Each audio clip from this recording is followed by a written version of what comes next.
오늘 본문 우리 요한복음 7장 14절부터 24절 중심으로 판단력 키우기라고 하는 제목으로 우리 함께 은혜를 나누기를 원합니다. 사람에게 중요한 것은 이 판단의 기준을 어디에 두는가에 달려 있다고 해도 과언이 아닙니다. 우리가 지금까지 살아오면서 많은 판단을 하면서 살아왔는데요. 우리 자녀 교육 문제, 또 중요한 어떤 사건을 앞두고 또 목회하면서 여러 가지 우리가 판단을 우리 하게 되는데, 저도 이렇게 되돌아보면 참 그때 판단을 잘했어야 되는데 그때 조금 미숙했구나, 되돌아볼 때가 많이 있습니다.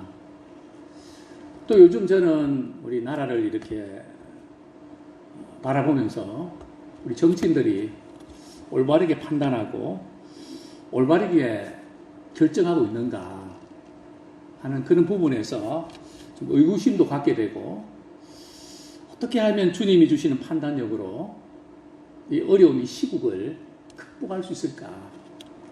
다윗이 고백했던 것처럼 주의 판단력을 제게 주십시오.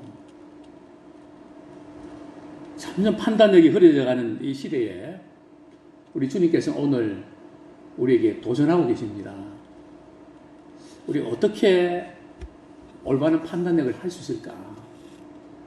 오늘 본문에서 예수님은 유대인들과 대화를 나누고 논쟁을 합니다. 때는 초막절입니다. 가을이었죠. 우리가 잘 아는 것처럼 예수님의 형제들이 이제 형님 표적과 능력을 숨기지 마시고 예루살렘의 그 센터에 올라가셔갖고 많은 사람이 모였을 때 좀 자기 자신을 나타내십시오. 듣자 하니 메시아에 대한 인기도 고조되고 있고, 오병이의 사건을 통해서 사람들이 예수님을 추종하고 있는데 이 기회를 잘 활용하십시오. 그러나 예수님께서는 자신을 나타내기를 원치 않으셨습니다.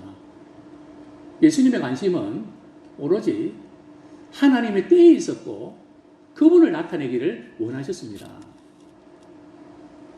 이제 형제들이 예루살렘 성전에 올라간 후에 예수님이 예루살렘 성전에 올라가셨을까요? 안 올라가셨을까요? 올라가셨죠. 그래서 어떤 분들은 예수님 이랬다 저랬다 하시는 거 아닌가, 이렇게 오해하시는 분도 있는데, 본문에 보면 예수님께서 아직 내 때가 이르지 않았다, 아직은 올라갈 때가 아니라는 거죠. 그래서 예수님께서 언제 예루살렘 성전에 올라가시죠? 명절 중간쯤에. 명절은 일주일간 진행이 되는데 아마 나흘째 되는 그 날에 성전에 올라가셔서 이제 하나님 나라에 대해서 가르칩니다. 그러니까 이 성전의 지도자들이 태클을 겁니다. 도대체 당신이 무슨 자격으로 말씀을 가르치느냐. 왜냐하면 당시에 말씀을 가르칠 수 있는 그 사람은 랍비입니다. 랍비는 3단계로 공부를 하게 되는데요. 초등, 고등, 전문기관. 이 단계를 마치고 이제 랍비라고 인정을 받아야 됩니다. 그래서 오늘 말하면 교사 자격증이죠. 그 자격증도 없는데 당신은 무슨 권위로 율법을 사람들에게 가르칩니까? 그때 예수님께서 이렇게 말씀하시죠. 우리 요한복음 7장 16절 말씀, 우리 15절부터 16절까지 읽겠습니다. 시작. 유대인들이 놀랍게 여겨 이르되 이 사람은 배우지 아니하였거늘 어떻게 그를 아느냐 하니, 예수께서 대답하여 이르시되 내 교훈은 내 것이 아니요 나를 보내신 이의 것이니라. 당시에 종교적 지도자들은 예수님 이해가 안 됐습니다. 왜냐하면 당시 일반 백성들은 아람어를 알고 있었습니다. 왜냐하면 바벨론 포로로 사로잡혀 가서 70년 동안 그 포로 생활하면서 그들이 사용하던 아람어를 사용했죠. 히브리어는 종교적 지도자들 정도 성경을 이렇게 읽는 그런 분들이 이제 히브리어를 알고 있었단 말이죠.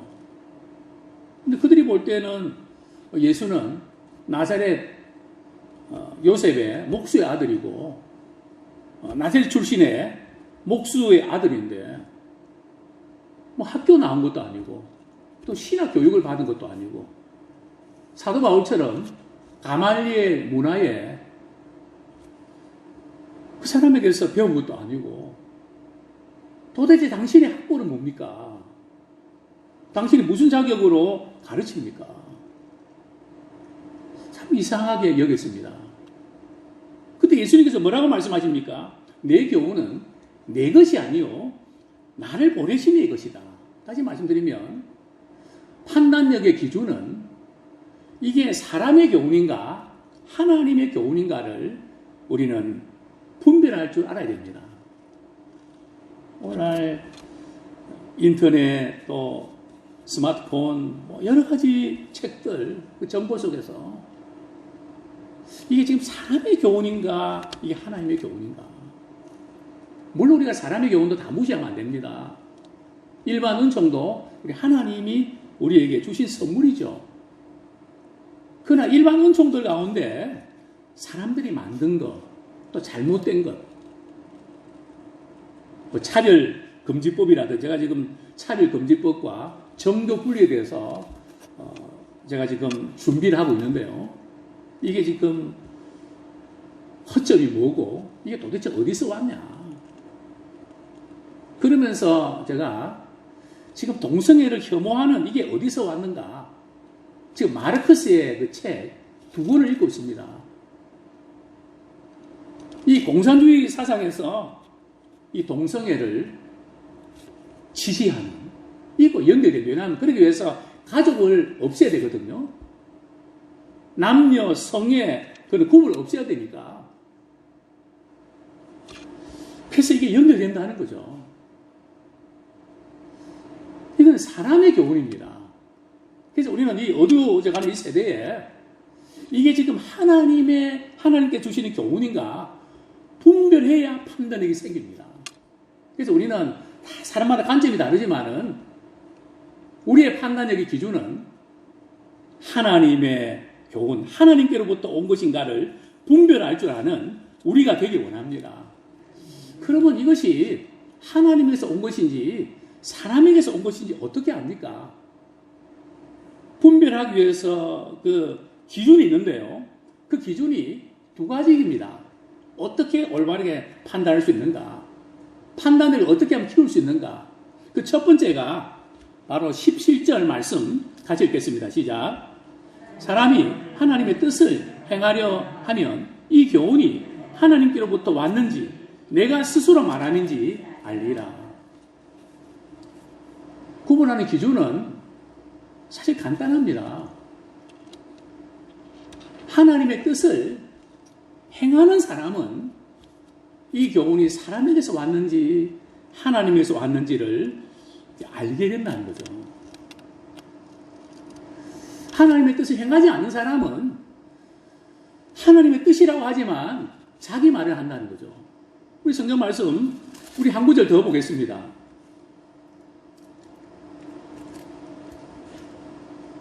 예, 18절 말씀 우리 같이 읽겠습니다. 시작.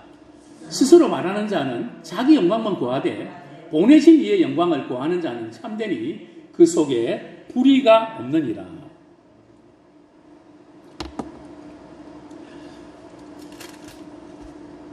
특별히 오늘 본문에서 유대인들 가운데 종교 지도자들은 소위 말해서 지성인입니다. 지성인의 특징은 하나님을 대해서 알려고는 하지만 물론 종교적 지도자들 종교 지도자들에 해당되는 거죠. 그것은 따르지 않습니다. 이 지성인들은 논리적으로 분석은 잘하는데 그렇게 행하지는 않습니다. 저도 이렇게 목회자로서 또 신학을 연구하면서 그런 제 자신의 모습을 많이 발견합니다. 하나님에 대해서 많이 연구하고 많이 알고 있지만 그 뜻대로 행하는가? 참 자신을 돌아보면서 여러 가지 연약함을 발견하게 되는데요. 그걸 어떻게 비교할 수 있을까요? 이정표가 아닐까 생각됩니다. 제가 캐나다에 갔을 때 나이가라 폭포를 가는데 우측으로 가느냐 좌측으로 가느냐 표시판이 있는데 표시판이 좀 애매했습니다. 또 선교사님이 가르쳐주는 대로 갔는데 미국의 국경이 나오더라고요. 잘못된 길로 간 거죠. 이정표처럼 그 방향으로 가라만 하고 자기는 안 가는. 이게 당시의 종교 지도자의 문제점이고 오늘 딱 우리의 문제고 오늘 우리 성도들의 문제 아닐까요? 주일날 설교 듣고 참 말씀에 은혜 받았다. 그리고 월요일부터 토요일까지는 그저 자기 뜻대로 내가 사는 방식대로 관성의 법칙이랄까요? 그렇게 살아가는 것이 당연하게 생각하는. 정말 중요한 것은 하나님의 뜻을 행하면 이것이 하나님의 뜻인지 아닌지를 안다는 거죠. 뒤집어서 말하면 하나님의 뜻대로 행하지 않는 사람은 하나님의 뜻을 모르고 자기 뜻대로 살아가고 있다는 거죠. 예수님 이렇게 말씀하십니다. 19절 말씀 같이 읽겠습니다. 시작. 모세가 너희에게 율법을 주지 아니하였느냐? 너희 중에 율법을 지키는 자가 없도다. 너희가 어찌하여 나를 죽이려 하느냐?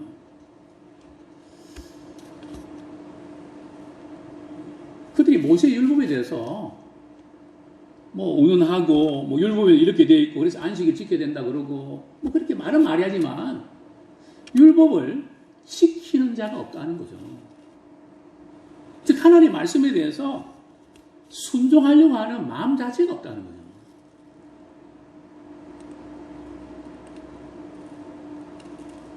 이 말씀은 율법을 철저히 지켜야 된다 하는 여기에 강조점이 있는 것은 아닙니다. 유대의 종교적 지도자들이 예수님을 믿지 않고 받지 않는 이유가 뭔가 하면 율법을 제대로 몰랐고 율법을 지키려고 하면 한계에 부딪힙니다. 도저히 지킬 수 없는 자신을 발견합니다. 그래서 하나님께서 독생자 예수님 보내주셨구나. 그리고 그분이 우리를 십자가 지시고 우리의 죄를 담당하셔서 우리가 그분을 믿으면 그분이 우리 율법을 다 완성시킨 그분이구나. 그렇게 되면 예수님을 믿게 돼 있단 말이죠.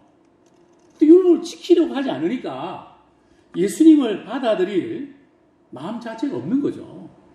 내 힘으로 이렇게 구원받을 수 있다고 생각하니까 예수를 믿겠습니까? 내 식으로 믿으려고 하니까 안 되는 거죠. 예수님께서 이렇게 말씀하십니다. 너희가 나를 죽이려고 하는구나. 오늘 이 말씀 속에서 우리가 발견할 교훈은 하나님의 말씀을 지키지 않는 사람은 하나님의 말씀을 지키려고 하는 사람을 죽이려고 합니다. 우리 이것을 알아야 됩니다. 그냥 두지 않습니다. 적당히 신앙생활하고 믿음생활하면 다 괜찮습니다. 그냥 말씀 그대로 그냥 살려고 순종하려고 그렇게 하면 할수록 부딪히는 것도 많고 문제가 생깁니다. 사실 우리가 어떤 의미에서 우리가 하나님의 판단력을 가지고 주의 주신 지혜 안에서 말씀에 순종하려고 할 때에 정말 나를 너무 힘들게 하는, 우리가 잘못해서 비난받는 것이 아니라 정말 주님 뜻대로 살려고 몸부림칠 때에 그냥 죽이려고 하는 이 부분들을 우리가 경험해야 됩니다. 반드시 그런 일이 일어나거든요. 예수님도 그러셨는데요. 아무 죄도 없으시고 많은 표적과 능력과 도저히 이해할 수 없는 일들을 이렇게 하심에도 불구하고 죽이려고 하지 않습니까? 그것도 안 믿는 사람이 아니고 종교적 지도자들이 그렇게 한단 말이죠. 자, 두 번째로 올바른 판단력의 기준이 뭘까요? 우리 18절에 보면 스스로 말하는 자는 자기 영광만 구하되 보내신 이의 영광을 구하는 자는 참되니 그 속에 불의가 없느니라. 자기 뜻대로 살고 자기 기준으로 사는 사람과 하나님의 말씀과 그분의 뜻대로 살려고 하는 사람의 기준은 누구를 자랑하는가 보면 안다는 거죠. 자기 영광을 구하는 사람. 지금 나를 인정해주지 않고 나를 몰라주면 섭섭하고 마음 상하고 그럴 때는 결국은 하나님의 영광을 구하는 자가 아니라 자기 영광을 구하고 있다는 거죠. 벌써 이때는 판단력이 흐려져 있는 겁니다. 오늘 교회에 크고 작은 문제들이 바로 여기 있지 않나요? 너희가 자기 영광을 구하니 어찌 나를 믿을 수 있냐? 믿음이 없는 거죠. 믿음이 자라지 않는 거죠. 그래서 우리가 누구의 영광을 구하는가? 정말 우리가 하나님의 은혜에 감사해서 내가 이 일을 하고 있다고 생각될 때는 우리 자랑할 것이 없습니다. 늘 미안하죠. 마치 부모가 우리가 자녀를 키우면서 내가 이만큼 너한테 이렇게 했는데 너는 나한테 뭐 해주는 게 뭐가 있나. 사실 우리가 그런 마음을 갖는 부모도 좀 문제가 있습니다. 부모는 아무리 자녀를 잘해줘도 좀 더 잘해주지 못해서 안타까워하는 그것이 진짜 부모의 마음 아닙니까? 또 교회에다 우리 적용할 수 있지 않겠습니까? 내가 교회를 위해서 열심히 이렇게 봉사하고 이렇게 했는데 왜 이렇게 알아주지 않고 인정해주지 않습니까? 물론 사람인지라 그런 마음이 들 수는 있지만 그건 잠깐 왔다가 지나가야지. 같은 부족한 사람을 하나님이 써주셨는데 그저 감사하고 좀 더 잘할 수 있었는데 못한 것이 생각나서 미안합니다. 그래서 우리가 하나님께만 영광 돌려드리는 그런 판단력을 가진 우리가 되길 원합니다. 이제 말씀을 좀 정리하겠습니다. 우리 21절 말씀 같이 한번 읽겠습니다. 시작. 무리가 대답하되 당신은 21절 시작. 예수께 대답하기 이르시되 내가 한 가지 일을 행하매 너희가 다 이로 말미암아 이상히 여기는도다. 22절 모세가 너희에게 할례를 행하였으니 그러나 할례는 모세에게서 난 것이 아니요 조상들에게서 난 것이라. 그러므로 너희가 안식일에도 사람에게 할례를 행하느니라. 여기 보면 너희들이 나를 보면서 한 가지 일 때문에 참 이상하게 여기는구나. 이 한 가지 일이 뭘까요? 그게 바로 23절에 보면 모세의 율법을 범하지 아니하려고 사람이 안식일에도 할례를 받는 일이 있거든 내가 안식일에 사람의 전신을 건전하게 한 것으로 너희가 내게 노여하겠느냐. 이 한 가지 일은 요한복음 5장에 보면 예수님께서 베데스다 못에 38년 된 그 환자를 안식일에 고치는 사건이 나옵니다. 왜 하필이면 안식일에 고치냐는 거죠. 그것을 그들은 이상히 여깁니다. 그때 예수님께서 너희들이 할례를 행할 때에 할례는 난지 8일에 행하는데 8일이 안식일에 걸리면 너희들이 할례 행하지 않냐? 행하고 있지 않냐? 안식일을 지키는 율법 가운데, 조항 가운데 248가지가 있습니다. 물론 또 해서 안 될 게 365가지가 있고요. 그 248개는 우리 인체의 기간을 가르칩니다. 그 할례 인체의 한 기간도 이렇게 구별하기 위해서 안식일에 행할 수 있는데 이 지금 전신이 마비되어서 30년에 고생했던 이 사람의 전신을 깨끗하게 해준 이것이 뭐가 잘못됐냐. 그 말씀 하시는 겁니다. 그러니까 너희들이 안식일의 주인이 예수님이신데 너희들은 안식일에 하지 말아야 될 것만 생각하지 안식일에 사람을 살리고 세우는 그 일이 중요한 게 아니냐. 왜 율법을 주신 하나님의 마음을 헤아리지 못하고 율법의 조항을 가지고 사람을 정죄하고 심지어 예수님까지 죽이려고 하냐. 다시 한번 우리는 신앙생활에 우리 자신을 돌아보길 원합니다. 그러시면서 예수님께서 마지막으로 24절 외모로 판단하지 말고 공의롭게 판단하라. 겉으로 드러난 그것을 판단하지 말고 형식적으로 판단하지 말고 하나님의 기준에 맞춰서 공의롭게 우리가 판단하는 그런 믿음의 사람 되기를 소원합니다.